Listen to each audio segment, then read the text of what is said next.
transitioning, going into Highland Junior High, and that's where I think I really developed as football goes. Got to play early, 7th grade.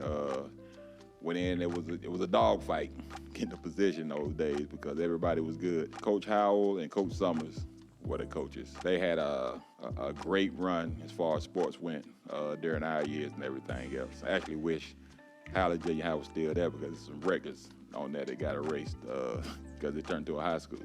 We just went out and played, had fun. It was fun. It was more about fun then, going out competing against everybody else because you know you're gonna see everybody else when we go to the Irwin Centers, we go to the boys club, wherever we're going out, we're gonna see the guys that we're playing against and everything else. So you wanna have the one, you wanna have the upper hand on that. You wanna have the, yeah, we beat y'all.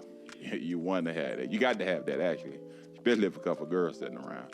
Junior high, I played defensive end and I played tight end. And at Highland, I balled out. You know, junior high was fun. Lived the life, had it all. Then it came time to make the transition to Ashbrook.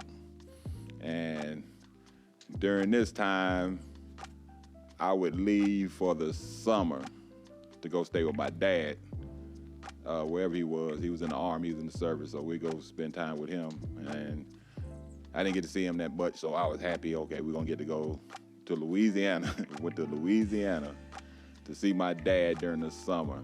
And that's when they first started having those summer sessions.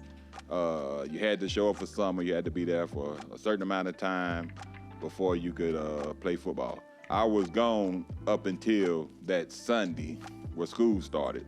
So, you know, you had to have 7 practices with the helmet on and all that. So I came in, I was already prepared not to play football that year. I said I'd rather go see my dad than to play football. That's where I was with it. I wasn't gonna miss no trip to Louisiana. I think it was Fort Polk.